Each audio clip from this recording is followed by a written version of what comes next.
I did not think of a funny intro this time. Given certain circumstances, that is understandable. I didn't even think of an unfunny intro. Mm. I just realized as I clapped my hand for the sound sync that I have nothing. Oh boy. I am a fraud.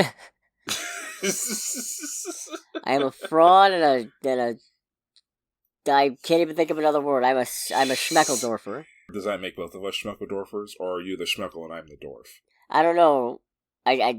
Welcome to Under the Bridge. Welcome to Under the Bridge, everybody. I'm Cody, aka the Scarlet Troll. And I am Greg, aka Greg. Yeah, we even updated the logo finally. Yeah, logo new logo. Only took like a year. Yeah, they don't need to know about that. I mean, they'll know. Fair. You look through the timeline, it's pretty obvious. Anyways, it's a big week of stuff. Indeed. The Marvels is gonna come out this weekend, and they dropped another trailer. I can't believe they did that. I'll make more fun of that later. Yeah, indeed. There was a gaming thing you had, right? Yes, I did. So, one of the things that I love to talk about / bitch and moan about on this show when it's relevant is a studio publisher bullshittery known as, probably too early to say that. That's fine. It's not the F-bomb, I think that's alright.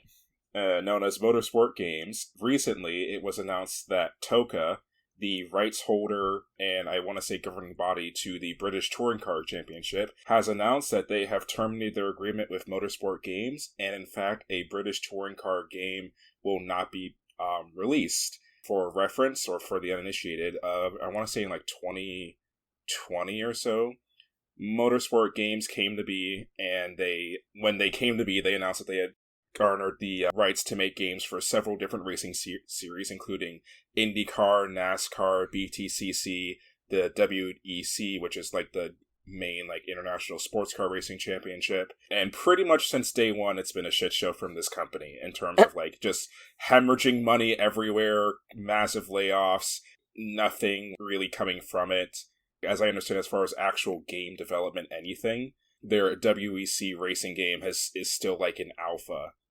And that's about it over the 3 years or so. But it's been a tumultuous month for them as well, because within the last month, NASCAR canceled their deal with them and announced that they were making a game with the same people who make the iRacing video game.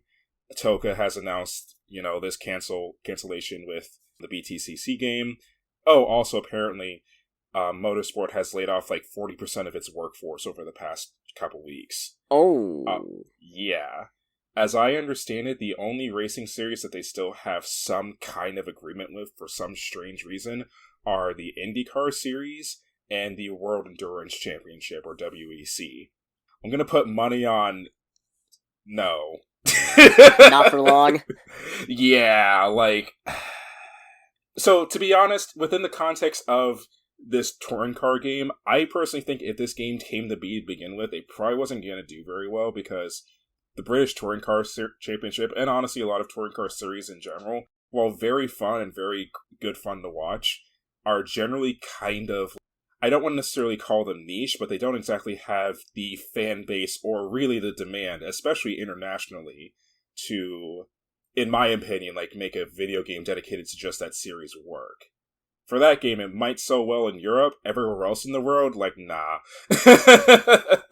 I was kind of expecting this to happen, to be, if I'm being completely honest, just not also on the back burner of, like, laying off a bunch of staff and hemorrhaging even more money.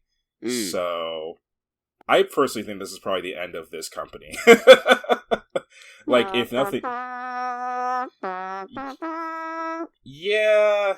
The only thing I'm really holding out for, even though I don't think it's going to be particularly good if it does happen, is the IndyCar game. And that's only just because there is, as far as I can remember, outside of like 90s or early 2000s like PC simulators, there is not a single racing game that has had the St. Petersburg street course in it that IndyCar races on every year. Huh. And I want that. I want to play my home racetrack in a video game, daggone it.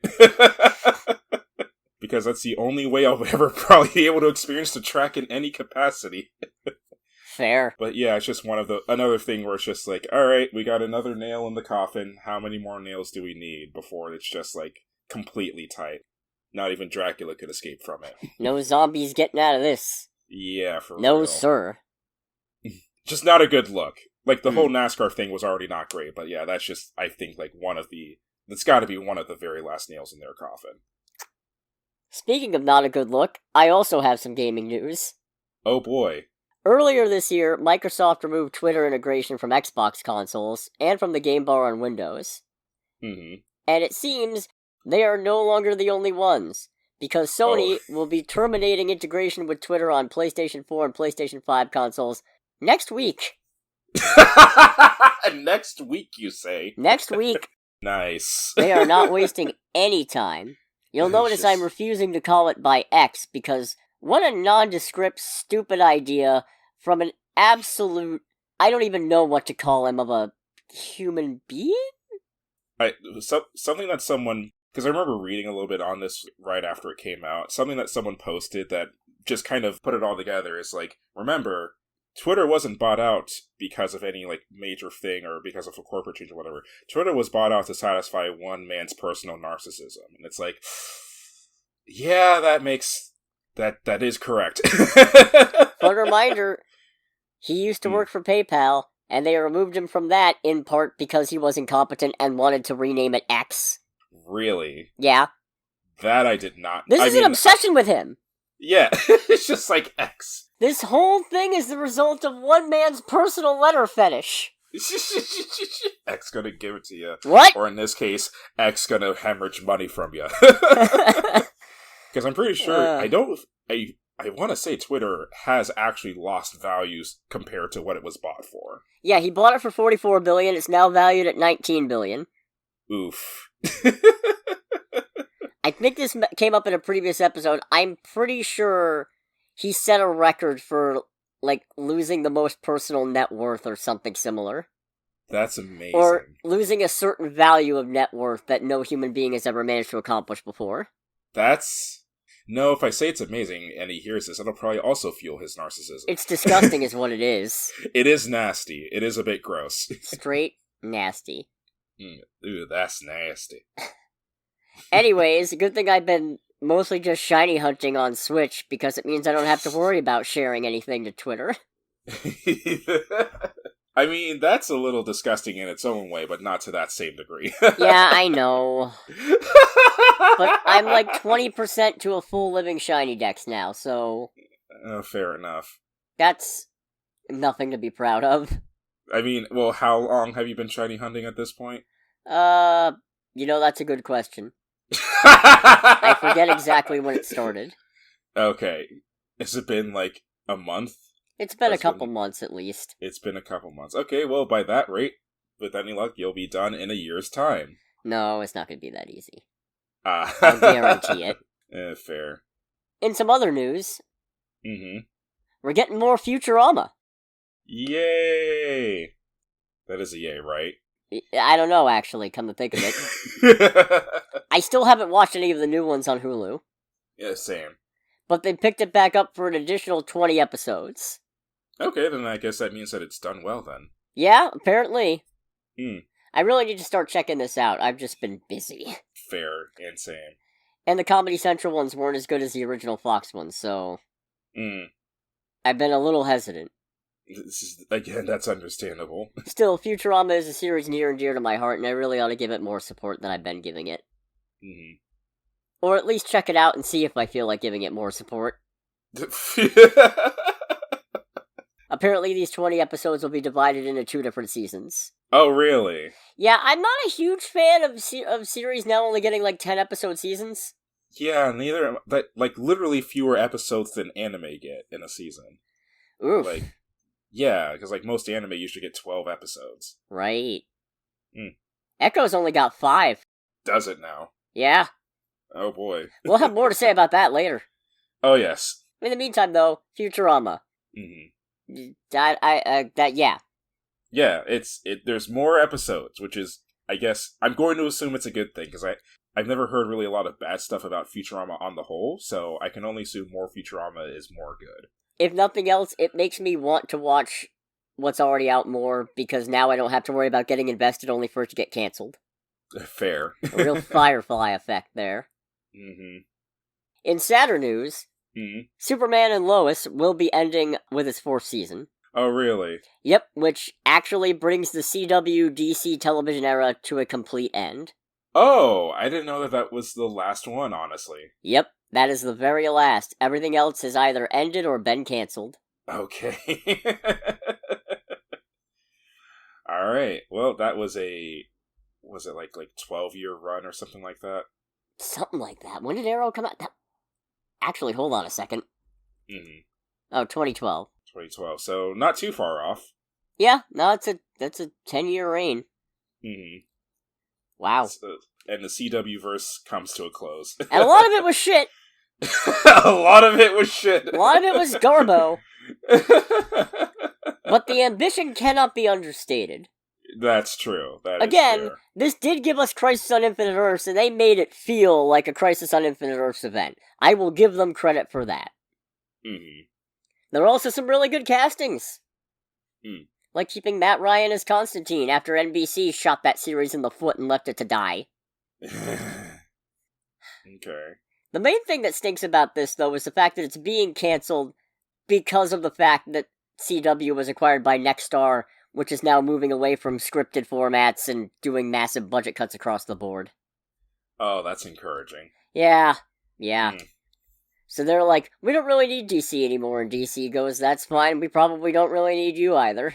Yeah, I mean, that's just how the business world goes, I suppose. We got everything we need now on Max. Yeah, right. Yeah, it's like, well, how much on Max? It's like, we're not going to talk about that. We're not going to tell you about that. Nope, not a single thing to be said about this. I suppose I should deliver the one other tiny baby bit of DC news. Okay. Which is that there were rumors flying around that Creature Commandos was pushed back to 2025. Okay. James Gunn set the record straight. It is still set to come out in 2024. Apparently there have never been any delays. What? With the strikes and all? Well, it's animated. Oh, okay, fair. It's animated, and apparently everybody recorded their lines ages ago. Okay, fair enough. So it's just been a matter of animating, and the animators aren't on strike. Maybe they should be. They probably should be. It would probably be a good thing if the animators were on strike. Get yourself paid more. Make them really squirm. Mm-hmm. Well, everything's already shut down. Just really dig the knife in. Do it. Or don't, if you're happy with what you got. You could probably get more. You could probably get more for what you do. Yeah. Isn't that the truth for all of us? Well, most of us. Anyways, I'm still really looking forward to Creature Commandos. Alrighty. That is one of those things... God, when James Gunn took over DC, I wasn't hoping for Creature Commandos specifically because I had no idea it existed. But... Okay. That was the type of thing. You know? That weird, off-kilter, not well-known nonsense. Right. The absolute zenith of recognizability. So, like, they're equivalent to, like, Guardians before the movies. Yeah, like Guardians, or... There's something... Or Eternals. Or Shang-Chi. You know, the kind of stuff where nobody in their right mind looking for A-list material would greenlight it, but somebody's like, I got an idea, so we're gonna do it. Fair. And I guess we only have to wait until sometime next year, so hooray! Yay! No pushbacks for this one. I got a little bit of non-superhero news still remaining, which is that... You remember the whole Barbenheimer thing? Yes. Many moons ago? By internet time? Yes, by internet time. Ancient history? Well, the iron is apparently not cold and frigid yet. Oh, God. Because... I can't believe this. Oh, boy. Charles Band is actually going to be making an actual Barbenheimer movie. Why? Well, he's admitted it's a blatant cash grab. So that doesn't make it better. I respect the hustle. Begrudgingly fair. Yeah, per the Hollywood Reporter article, Film industry cynics may take one look at a newly announced low-budget comedy called Barbenheimer and a poster that uses Barbie's iconic pink font over a picture of a nuclear explosion and features the tagline, D-Cup A-Bomb. Oh my god. And immediately assume it's simply a shameless attempt to cash in on a very recent cultural phenomenon. And those cynics would be absolutely correct, says Charles Band, the prolific B-movie icon who's been making low-budget horror comedies since the early 1970s. It's 100% true, he says. Is this one a horror comedy? Apparently it's a dark humor movie. Oh. I mean, well, okay. Man, I feel so annoyed by that, because it's like Barbie is humor, and Oppenheimer is incredibly dark, so I'm scared of... According to the synopsis listed in the article, mm-hmm. The film follows Dr. Bambi J. Barbenheimer, a brilliant scientist doll living in Get Daltopia. Get the fuck out of here. I'm not done. Fuck out of here with that name. Continue. Daltopia is a world of endless summers and beach parties, and it also follows her boyfriend, Twink Dollman. Twink?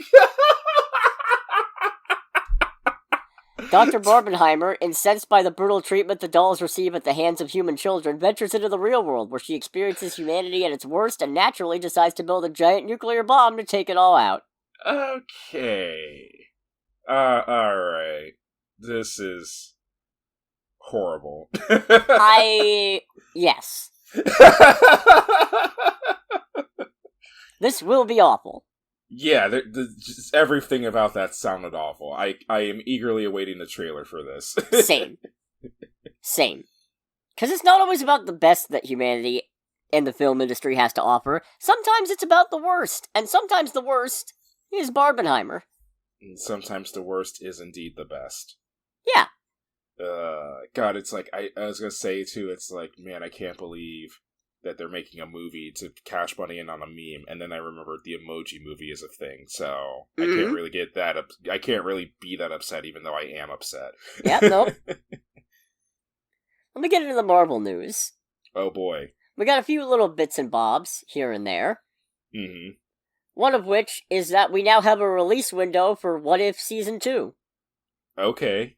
Disney Plus has revealed through a press statement that it will debut this holiday season, which makes me real curious why there's no goddamn trailer yet.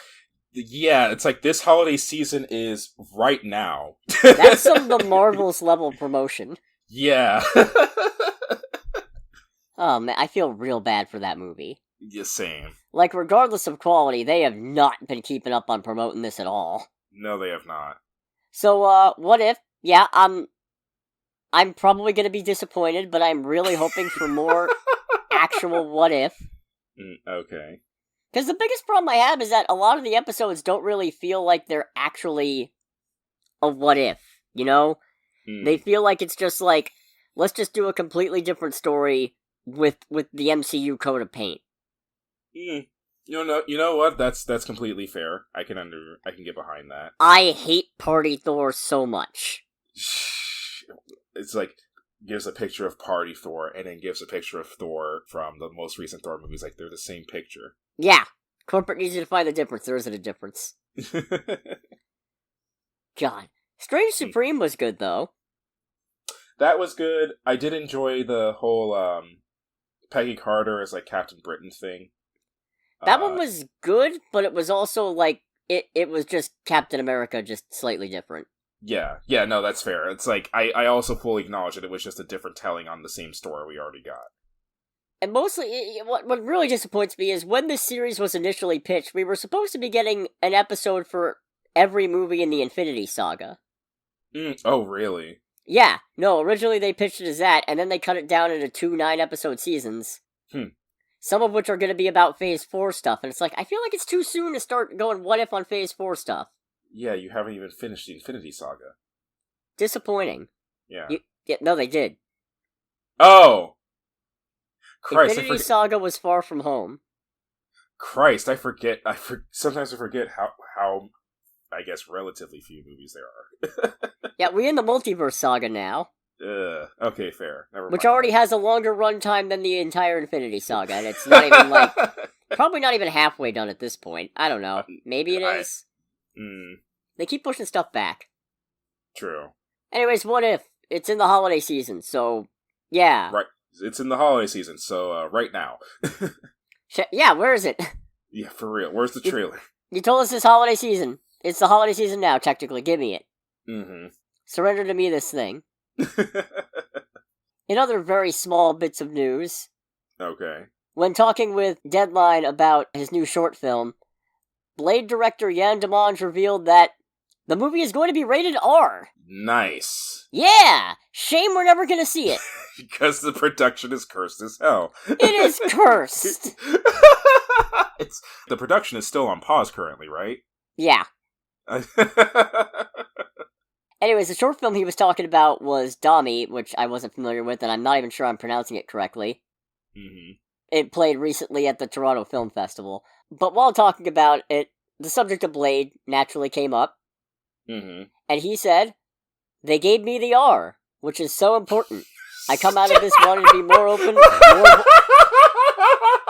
That's not how you intro that headline when your main character is a black person. I come out of this wanting to be more open, more vulnerable, and bring a more personal aspect to my work. But for Blade, we're gonna have fun because Mahershala is such a deep actor.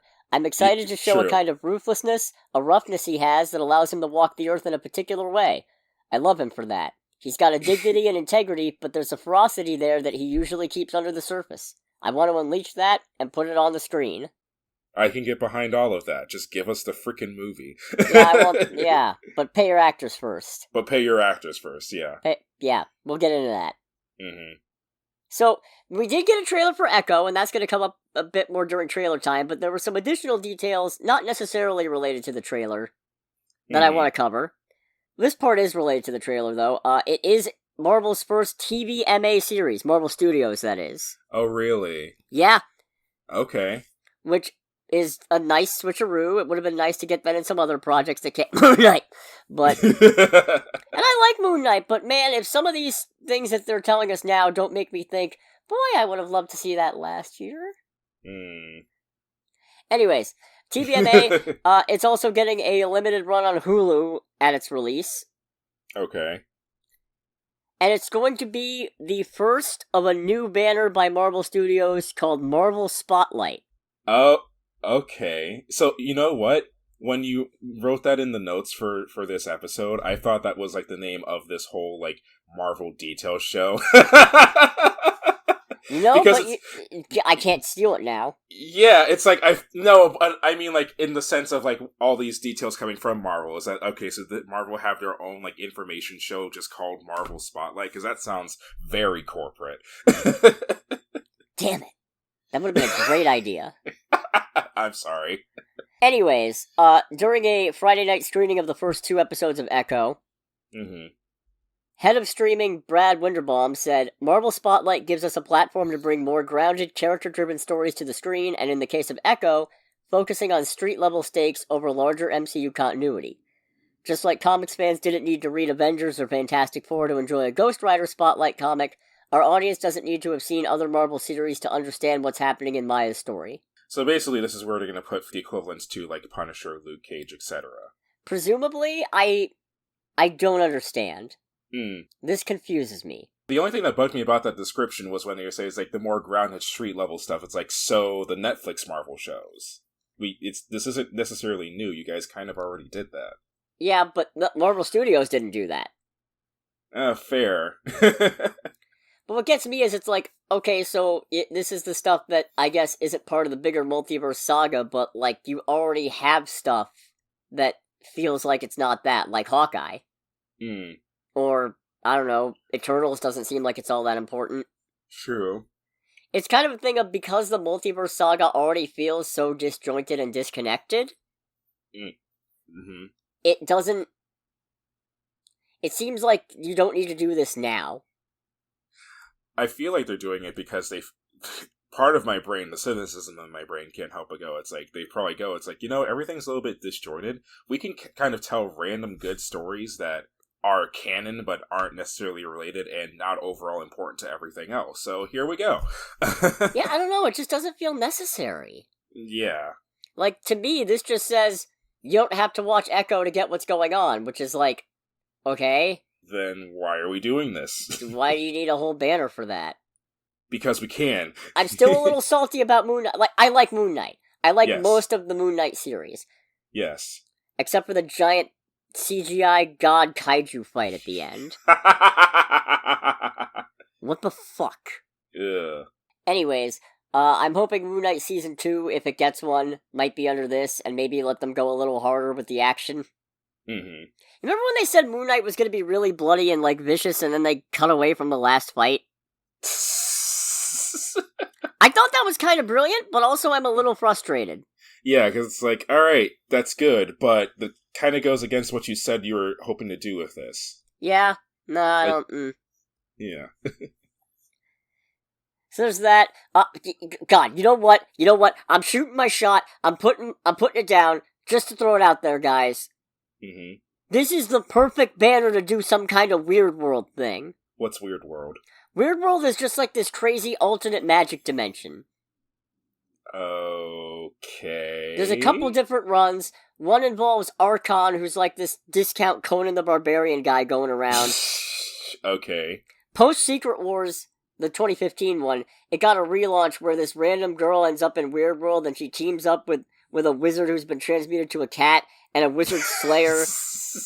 And they're trying to stop Morgan Le Fay from taking the place over, and it was really weird. I think you've got the opportunity for a really good, like, Alice in Wonderland type story, but actually going colorful with it, unlike when Tim Burton did it. Right. I don't know, I feel like it's a really interesting thing, and it would help explore the other dimensions and magic side of things. Mm-hmm. And maybe you could have, like, if you go with the normal girl finds her way here, maybe she could work for, like, saber or armor or sword or something afterward, or maybe she just never pops up again. Maybe Doctor Strange pops up. I don't know. It's just a thought. This seems like a great time to do it, though, if you've got this whole banner. Also, give me another Werewolf by Night. I swear this is the last time I'm going to bring it up for a while. For a while, he means a week, for like but I want it. Yeah. I want it. Indeed. Yeah. So I did show you that they have given us a look at Echo's new costume. Yes. Apparently it is traditional Choctaw Powwow attire, so that's neat. That is neat. I respect what they're going for. Yeah. I mean, that does win points with me, but I still think it's very busy. At least it's busy compared to her regular costume. Mm-hmm. And this, combined with another comment made by the director and producer Sidney Freeland, makes me kind of wonder if they actually want to do Echo at all. Oh boy, what did they say? Well, in the comics, Echo has the ability to mimic the motions of other people. Hence the name. Okay. You know, it's an echo. She's echoing their movements. Right.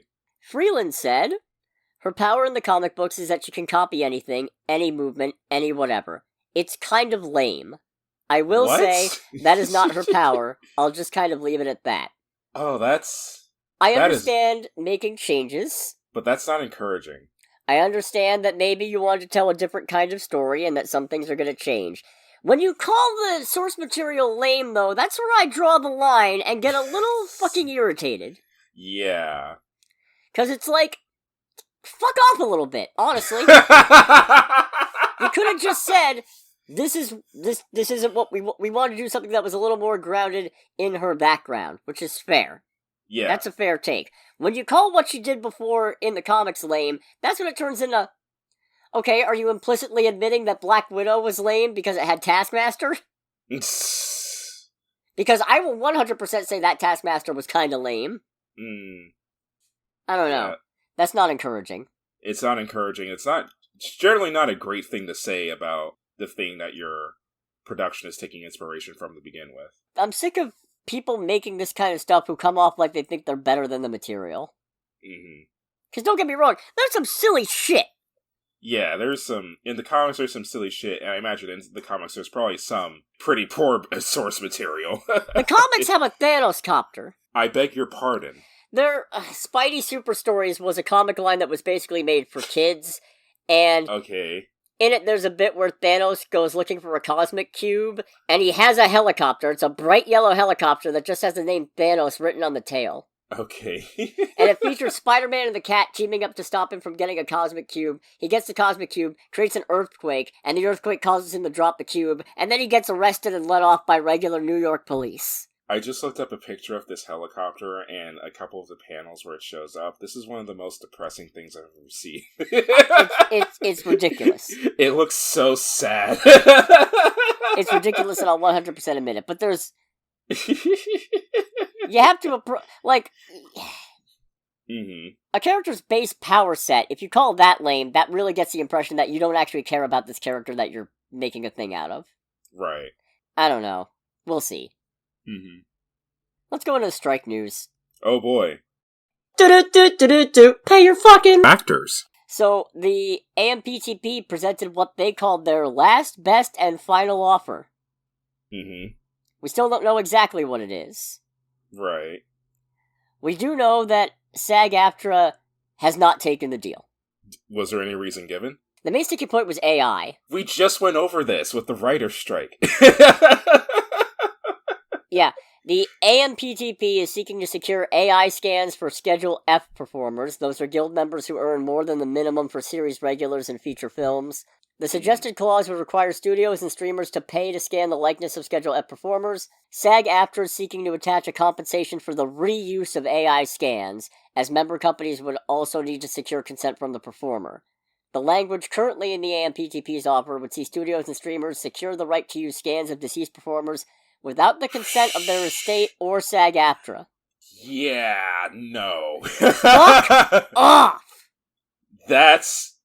Bruh. What makes you think you're gonna get away with, yeah, we're gonna pay you once for a scan and then use it forever? Including after you die. After you goddamn die. And we're not gonna consult your family or anything if it's cool. Like, Jesus Christ. That is horrifically tone deaf.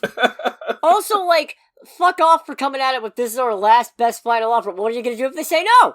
Yeah. What are you gonna do if they say no? Which they just did. What now? Yeah. Checkmate, you big idiots! Let's just... wait, we can't do it without actors, so... Yeah! Which, once again, the exact same things, I mean, we're probably with changes in the nitty-gritty details, but the exact same things as this just happened with the writer's strike. Literally, the whole thing of, this is our last best offer and AI. It's like, bro, you guys just don't learn.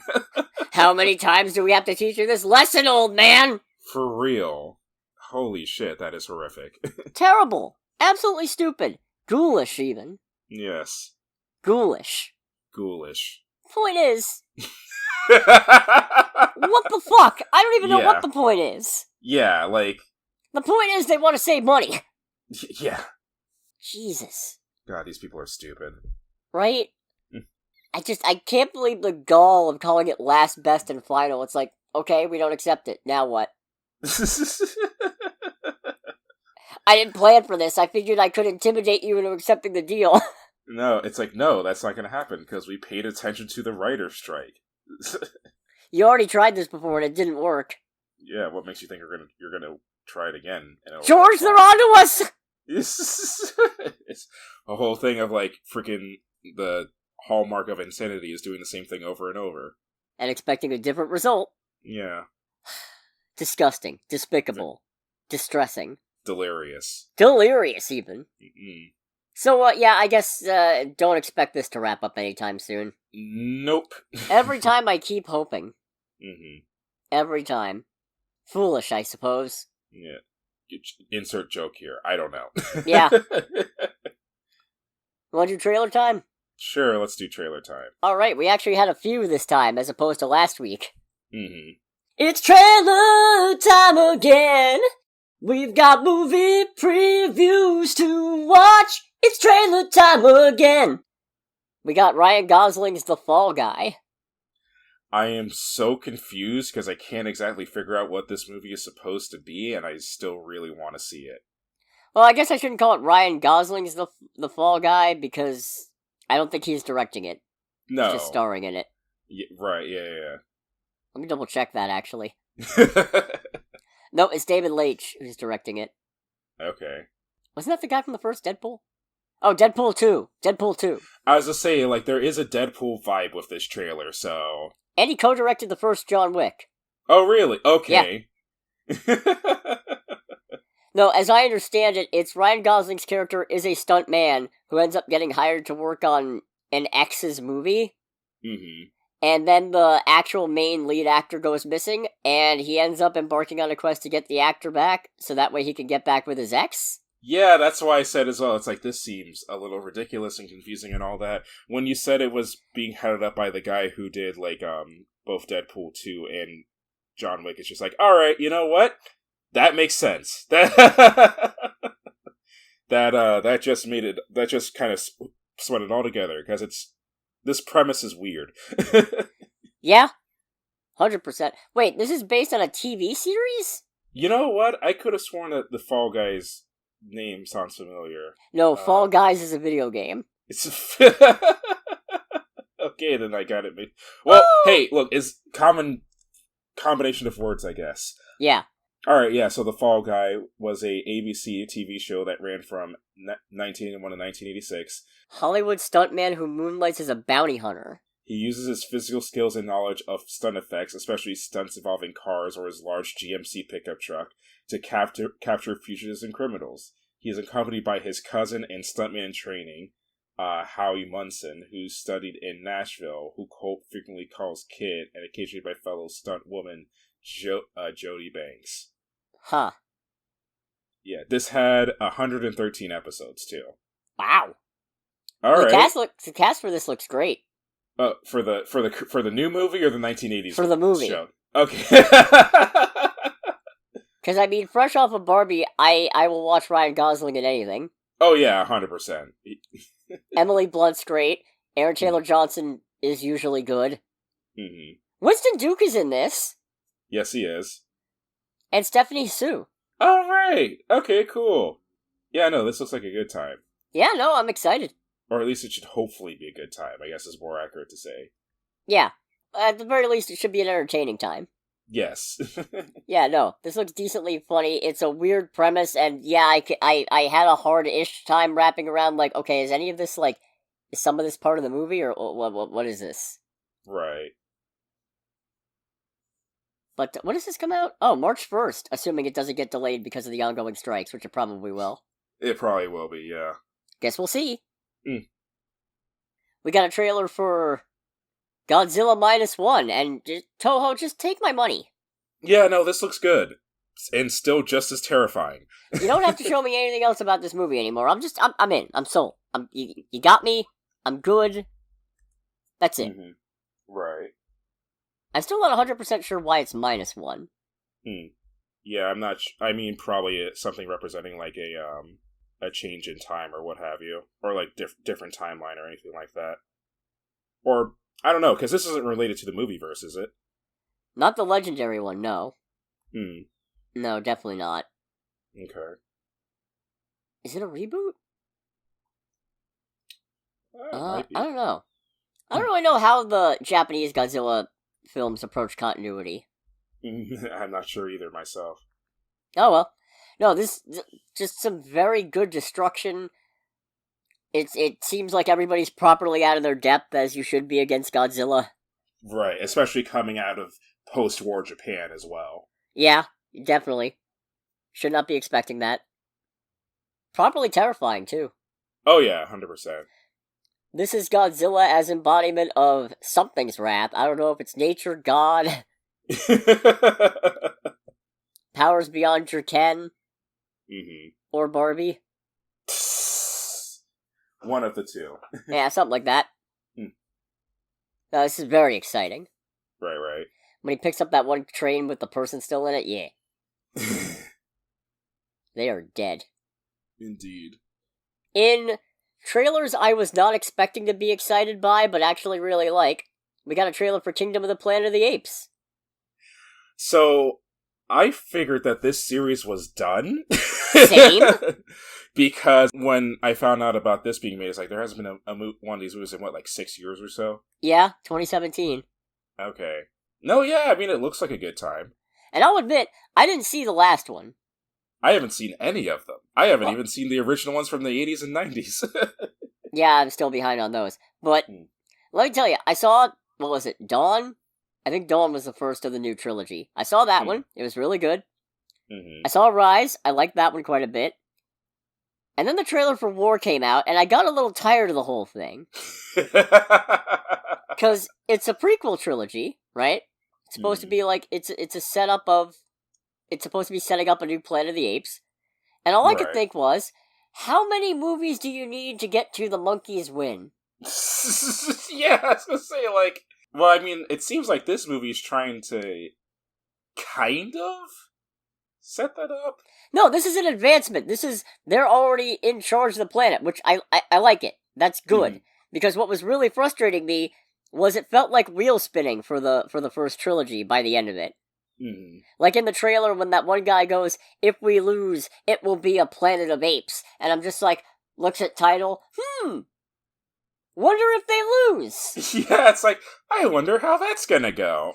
You didn't need 3 of these. You arguably didn't even need 2 of these.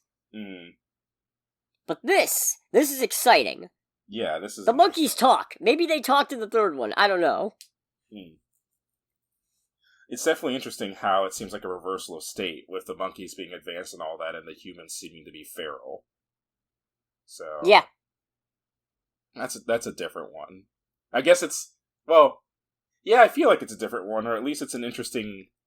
like, kind of, like, difference of facts, if nothing else, just because, like, you see the monkeys are advanced, you see that the humans have regressed to feral state, but you also see that there's very clearly, like, cities that are overgrown and all that, so... right. As someone with zero frame of reference for any of the previous movies, there's definitely a lot of interesting things and potential plot lines being set up here that I see. Yeah. What is it? Oh, May. Okay, hopefully. Oh, okay. Hopefully May. Yeah! Yeah, I got this little thing called a SAG-AFTRA strike and stuff. Fingers just crossed. almost everything that we are talking about and have talked about is just, like, with an asterisk next to it. Yeah. Alright, let's go to the Echo trailer. Okay, is it bad that it bothers me that I know one of Echo's things is that she can read lips and all that, but is it bad that it bugs me that for a movie where one of the big things that... Series, thank you. Where one of the main things is that our main character is deaf, is that everyone just keeps talking to her like normal, including Wilson Fisk. I mean, we never actually see him talking to her that much. Some of it's narration, so he could be doing it to himself. He could just be talking, like, to himself about her. Well, I mean, for me, it was kind of... What really kind of dug that in for me was at the very end of it. Oh, yeah, where he's got the eye patch. Yeah, and he's just like, so who's the real monster, with her pointing a gun at her? It's just like... This might be one of those things where it bothers me more than it needs to, but it still kind of does. She reads lips. Why is that a problem? I don't know. One thing if he had his back to her... then I'd understand. Here, no, I don't understand why that would be irritating. It's like, the guy who speaks English is speaking English to the person who can read lips and therefore understand it. I don't know. What gets me is how much Kingpin is in this trailer. He is in this trailer a lot. A good solid, like, first bit of it is just him wailing on a guy. Like, I feel like overall, he's in the trailer more than Echo is. Who deserves it, I should add. Don't get me wrong, Kingpin's a bad guy. Yes. But that hot dog stand guy was just mean to a deaf child. Yeah. And therefore, it is free game to beat the shit out of him. Yeah, it's like, alright, so Kingpin is actually a murderer, but you, my man, yeah, you just earned yourself an ass whooping. You are a bully. Yeah, it's like Kingpin's like, I am literally about to end this man's whole career and life. Yep.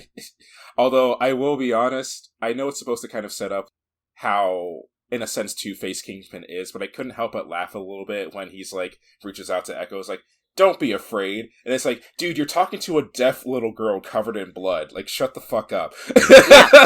You just beat a guy to a pulp and you're like, don't be afraid. I'm pretty sure some fear is normal. Yeah. Some fear is expected. I like how that humanizes Kingpin while also establishing this is an absolute monster of a human being. You're right. It doesn't make him better. It honestly makes him worse. Because it's like, oh, you are capable of having emotions and being fond of something, and that doesn't stop you in the slightest. Mm-hmm. Yeah.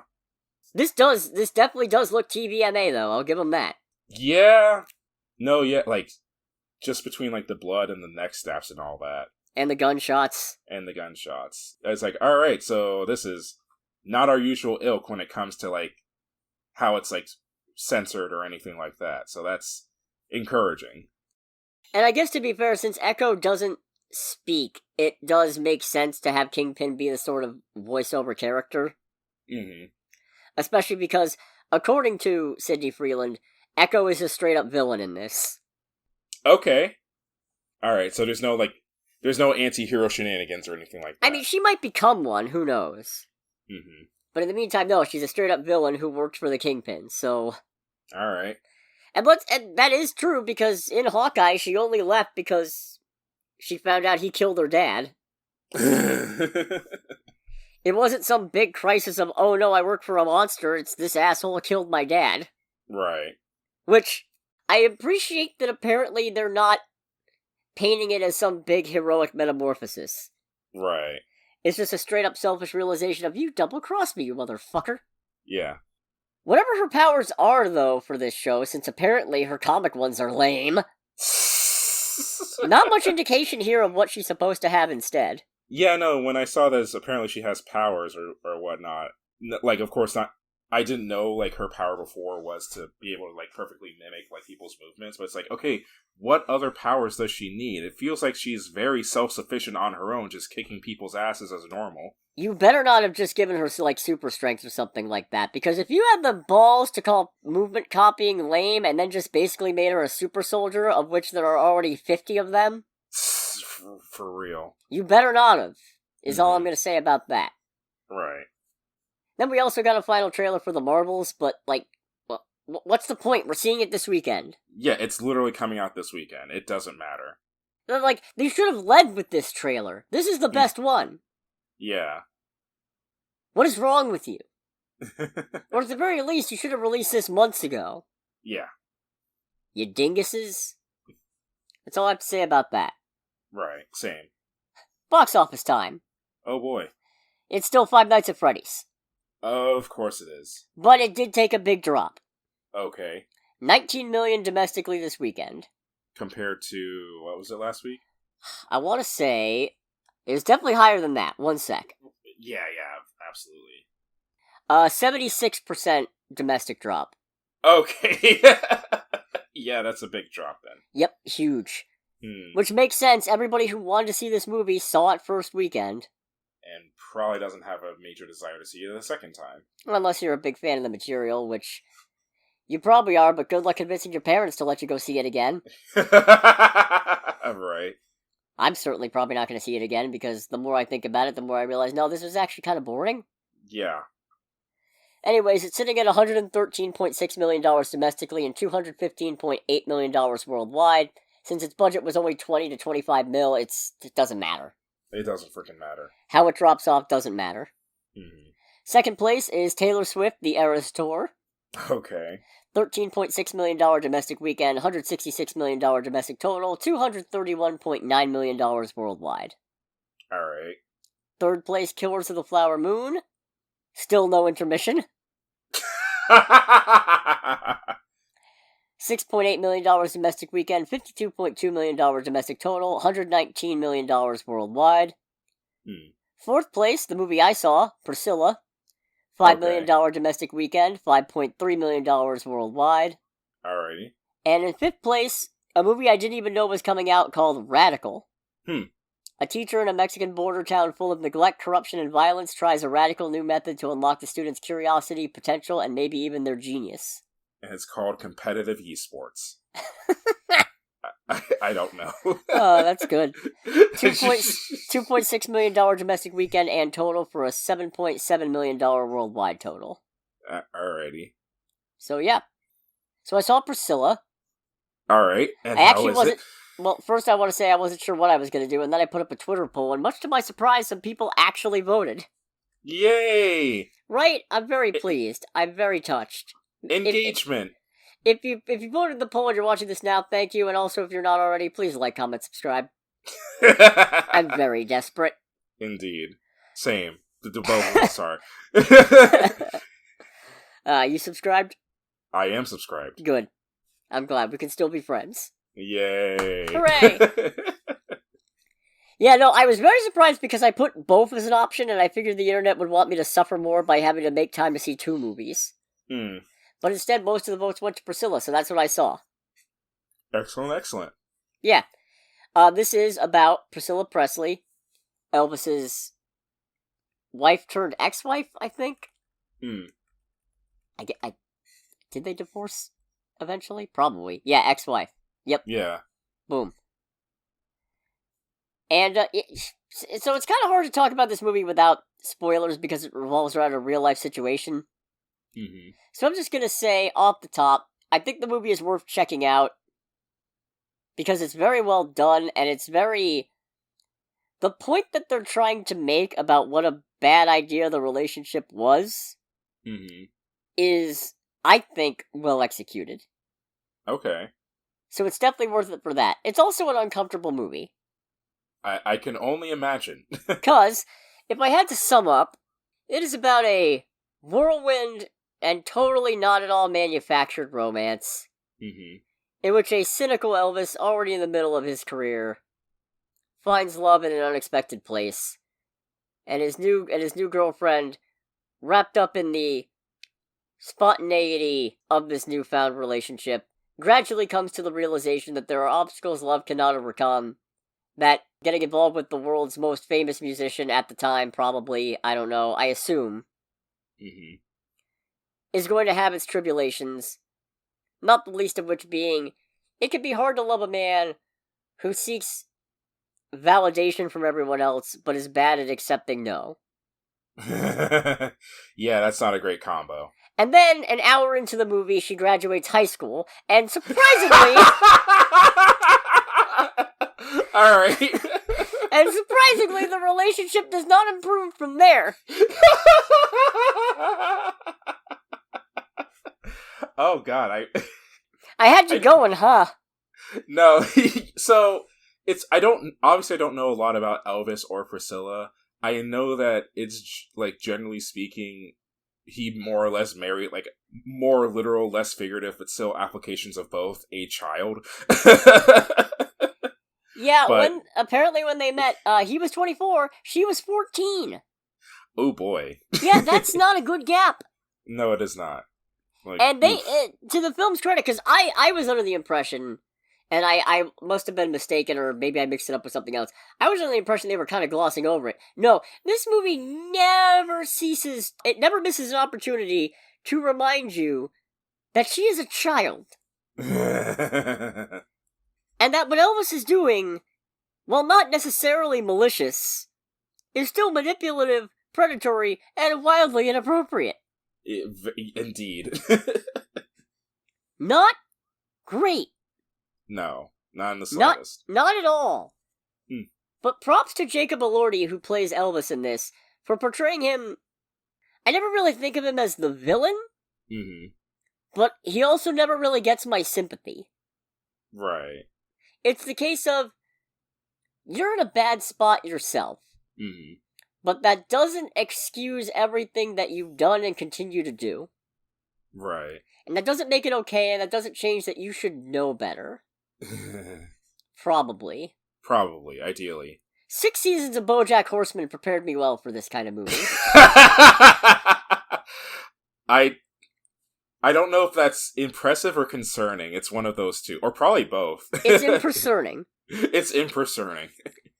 And the reason I gave props to Jacob Elordi first was so I could then push him aside because it's not really Elvis's movie, and heap an entire mountain of praise on Kaylee Spaney, who plays Priscilla over the course of the entire movie. Wait, so... Because I'm assuming the movie goes through time and all that, so, like, is it like a thing, like, she changes, like, how she acts as she gets older and all that? Yes. Oh, that's cool.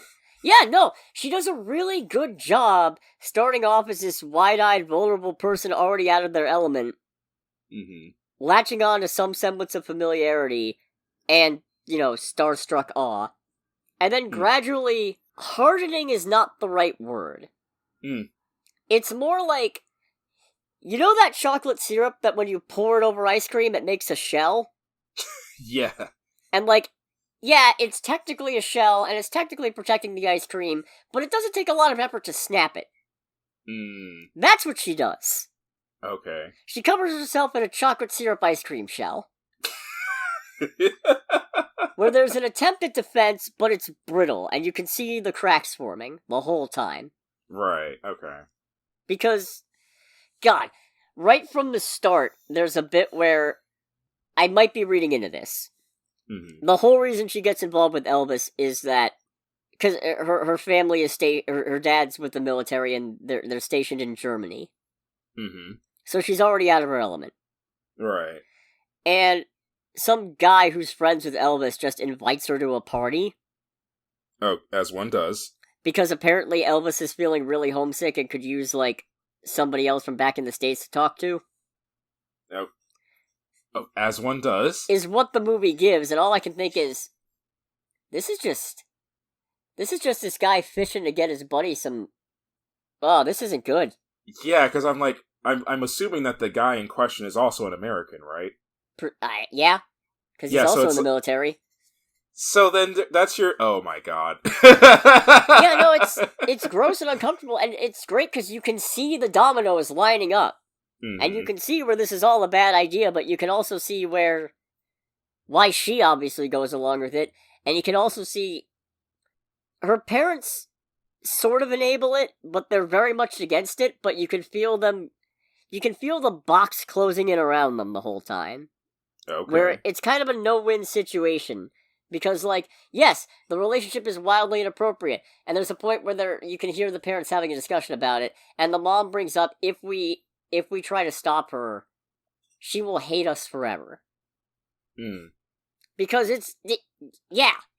Yeah, we have a teenager that's already, well outside of her general death, has probably, no connection to anything around her, and then it's, not defending this or anything like that, but I understand where she's coming from. It's alright, she finally has the one thing of familiarity that she has, and we're gonna be no, it's bad.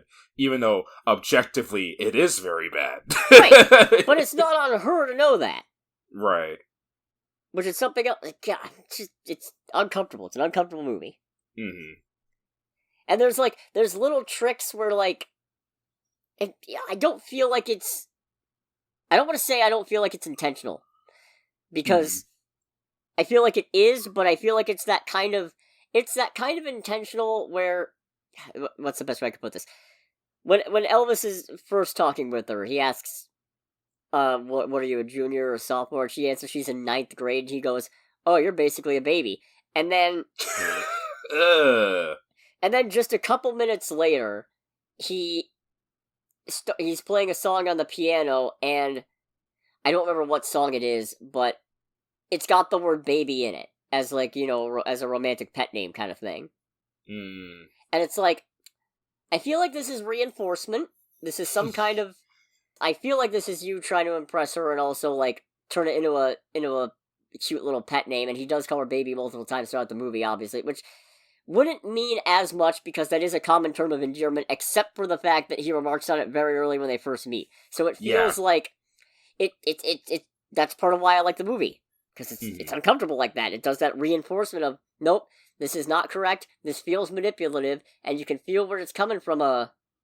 He doesn't mean anything by it, but he's not thinking about how but then he is.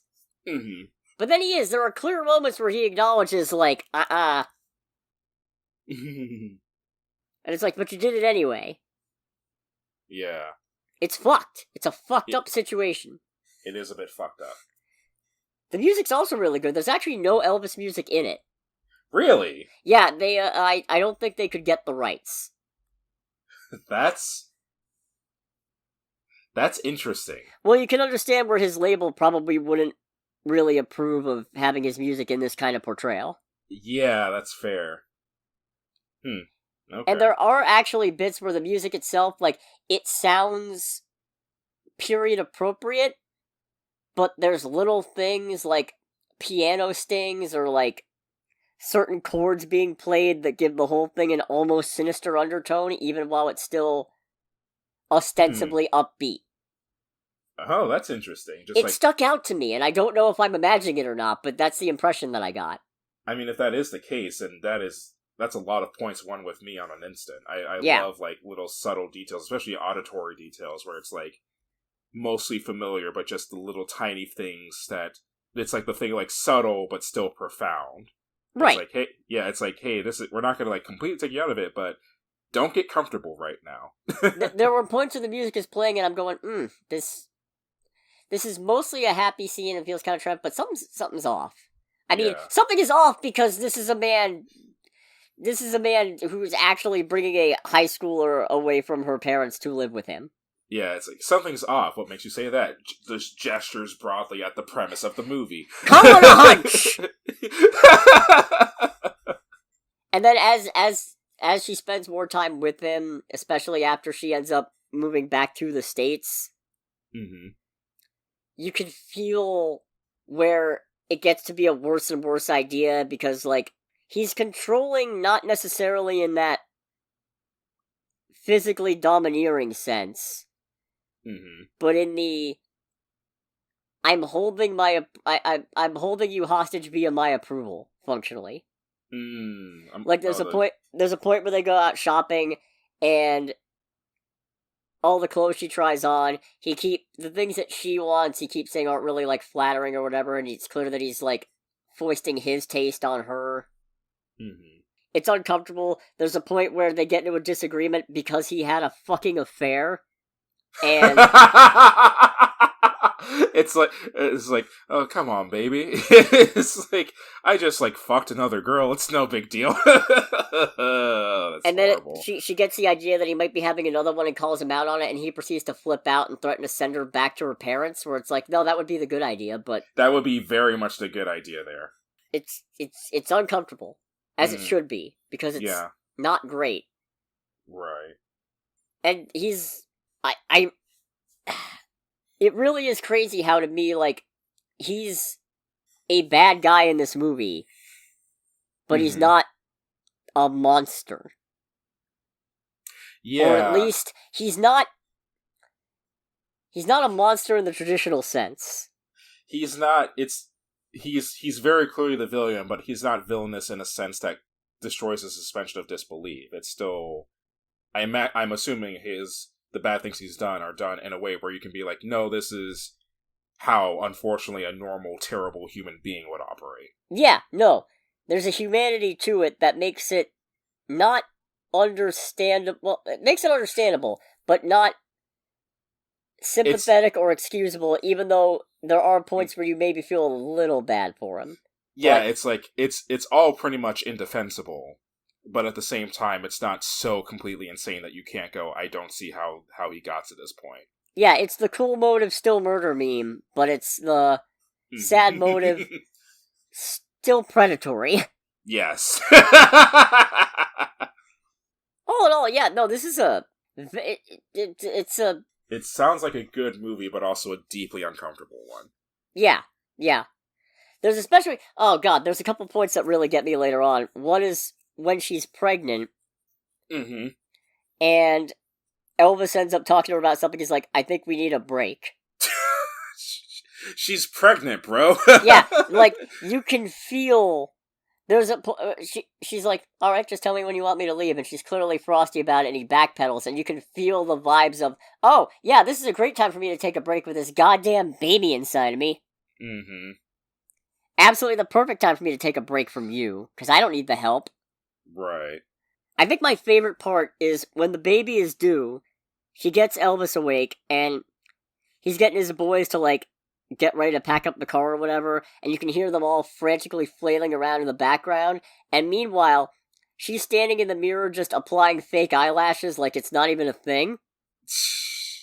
And all I can think is, girl, I don't know what it's like to be pregnant, and I won't pretend I have any idea, But if that's not just a relatable-ass mood... It's like, the world is burning down around you, and it's just like, whatever. Everything in shambles, a completely life-overhauling thing is happening, some of it good, some of it bad, and everybody else in your life is freaking out about it, and you're just standing there like, might as well look good. Yeah, it's like, sure, whatever. Yeah, oh no, I like this movie a lot. It sounds like a good time. Yeah, A24 does know how to pick them. Alright. Oh, okay, even better then. Yeah, it wasn't made by them, but it was distributed by them. Oh, alright. Yeah. No, this was directed by Sofia Coppola. Man, that name sounds familiar. I know she's done other things that I've seen. Why am I blinking so hard on this? I'm not sure that she has. I could've... Like, she's... obviously she's been in other stuff, like, I mean, she's... Oh... She's Francis Ford Coppola's daughter, so... Oh, that's probably what it is. Yeah, I mean, she's been in the Godfather movies. Right, okay. She was in Star Wars Episode 1. She was in Episode 1. Okay, yeah, that makes more sense. I guess her last name is what got my attention more than anything else, which is very, very unfortunate to say. But all of her directorial stuff is stuff I haven't seen before. But I probably need to fix that now. Yeah, same. Yeah, oh no, this is definitely worth a watch, I think, especially if you don't mind. You know what, if you're super attached to Elvis, maybe don't. Yeah. Or do, just learn more about the real world, I guess. Yeah, that too. Mm-hmm. Apparently Elvis's daughter was not a fan of this movie. Oh, really? Yeah. Was anything said by Priscilla herself? She's an executive producer. She's an executive producer. Alright, I guess we know what her thought process was then. Yeah. Alrighty. So, yeah, you know what, definitely, go watch this. You know what, even if you don't want Elvis's memory tarnished, you know what, fuck it. Yeah, it's probably not a bad idea to see it. Go see it anyway, because, like, I'm not saying he was a bad guy in general, but this was, in fact, a pretty despicable thing he did, regardless of the reason. Right. And I don't want to hear, it was the 60s/50s, because that doesn't make it right, that just made it more normal. Yeah. Anyways, that about wraps that up, so thanks so much for listening, everybody. If you haven't already, per my last desperate plea, please like, comment, subscribe, share the video around, follow us on Twitter, TikTok, Spotify, whatever you want to do. You don't have to do any of it. It just helps. Right. Next week, it's time for the Marvels. It is indeed time for the Marvels. We still haven't gotten tickets for it. No, we have not. We are part of the problem. We are part of why a bunch of chuds are going to go online and go, woke Marvel is failing, or whatever. I didn't even talk about that Variety article that I wanted to slam. Right. Oh well. Doesn't really matter. Probably better off not pulling attention to it anyway. True. In any case, this has been Under the Bridge with Cody, aka the Scarlet Troll. And with Greg, aka Greg. And we'll catch you guys next week. Goodbye, everybody. Bye!